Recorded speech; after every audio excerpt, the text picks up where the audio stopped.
এটা কক্সবাজার কুয়াকাটা না, এটা হচ্ছে আমাদের ফরিদপুর বিআরডিসি বীজ ভবন। জায়গাটা কিন্তু অনেক সুন্দর, অচম। অনেক তরুণ তরুণী এখানে ঘুরতে আসছে। বিশেষ করে আমাদের ফরিদপুর জেলার মধ্যে যারা ভ্রমণ পিপাসু মানুষ আছেন তারা কিন্তু এই জায়গায় বর্তমানে এখন অবস্থান করতেছে। আর বিশেষ করে আজকের দিনটা হচ্ছে বিশেষ দিন। আজকে হচ্ছে বিশ্ব ভালোবাসা দিবস। এই দিনে অনেক তরুণ তরুণী, যুবক যুবতী, পাশাপাশি হচ্ছে ফ্যামিলি সহ অনেকে ঘুরতে আসছে। ভাই এখানে ঘুরতে কেমন লাগতেছে? খুব ভালো ভাই, খুব। আচ্ছা, এই জায়গাটার নাম কি একটু বলেন তো? এটা হচ্ছে ফরিদপুর বিআরডিসি বীজ ভবন, ডোমরাকান্দি। তো এখানে হচ্ছে সূর্যমুখীর ব্যাপক আকারে চাষ করা হয়েছে। ফরিদপুরের একটা সৌন্দর্য বয়ে আনার জন্য এই চাষটি করেছে। তো হচ্ছে ভালো লাগতেছে। আর পাশাপাশি এখন যেগুলো আসছে আমাদের সাথে, এখন একটু কথা বলবো। ডাইরেক্ট ব্যাংক, ঠিক আছে? ব্যাংক, বাবা ব্যাংক, কেমন আছে ভাই? বিআরডিসি বীজ ভবনে একটা চমক চলে আসছে। আপনারা কোথায় থেকে আসছেন ভাইয়া? শিবরামপুর থেকে। ওই যে funny funny funny content creator নাকি আমার ছিলেন? সুইচগেট থেকে যাদের একটা ওই যে পেজ প্রমোট করে দিয়েছিলাম, মনে আছে আপনারা নাকি? এইটা হচ্ছে বিআরডিসি বীজ ভবনে হচ্ছে এই যে দেখেন ওনারা চলে আসছে। মানে এটা হচ্ছে আনন্দ, জাস্ট হচ্ছে আনন্দ, মজা ফান করে অনেকেই ছবি তুলবে এবং হচ্ছে অনেকেই সব করে হচ্ছে ওনাদের সাথে হচ্ছে করবে, ভিডিও করবে। খুবই ভালো লাগতেছে এখানে আসার পরে।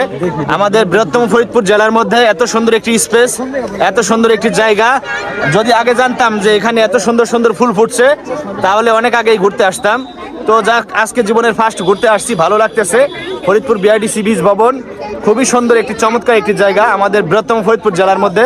আপনারা সবাই ঘুরতে আসবেন। এখানে কিন্তু ইয়া আছে, পাশাপাশি হচ্ছে কিছু লোক রাখা আছে বিআরডিসি বীজ ভবনের পক্ষ থেকে, যাতে হচ্ছে কেউ ফুল নষ্ট না করে, কেউ ফুল না ছিঁড়ে। পাশাপাশি হচ্ছে ফুলেরা হচ্ছে গাছের সুন্দর, শিশুরা মাতৃকুলে, এই ভাষাটা আমরা সবাই জানি কথাটা। তো সেই ক্ষেত্রেই হচ্ছে এখানে বিআরডিসি বীজ ভবনে যারা হচ্ছে দায়িত্বে রয়েছেন ওনারা কিন্তু সবসময় হ্যান্ড মাইক দিয়ে বলতেছে কেউ ফুলের গায়ে হাত দিবেন না, কেউ হচ্ছে ভিতরে যাবেন না, ফুল নষ্ট করবেন না। ফরিদপুরের সৌন্দর্যটা সবাই ধরে রাখুন। এখানে যারা যারা আসছেন সবাই আনন্দ উপভোগ করুন। পাশাপাশি এখনো যারা যারা আসেন নাই চলে আসবেন ফরিদপুর বিআরডিসি বীজ ভবন। এখানে আসলে খুবই ভালো লাগবে। আমার কাছে তো অনেক ভালো লাগতেছে যে ফরিদপুর জেলার মধ্যে এত সুন্দর একটি জায়গা, স্পেস, ঘুরতেই ভালো লাগতেছে। ফুল সুন্দর গাছে, শিশুরা মাতৃকুলে, ফুলের গায়ে কে হাত না দেই, অন্যের ক্ষেত নষ্ট না করি। ফরিদপুরের সৌন্দর্য আমরা সবাই মিলে ধরে রাখি। কারণ হচ্ছে এখানে যদি নষ্ট হয়ে যায় তাহলে কিন্তু মানুষ আইসা সৌন্দর্যটা উপভোগ করতে পারবে না। আর যদি ভালো থাকে, এখানে সৌন্দর্যটা ঠিক থাকে, তাহলে কিন্তু সবাই এসে দেখতে পারবে এবং আমাদের পরবর্তীতে যারা আসবে তারাও কিন্তু ছবি তুলতে পারে।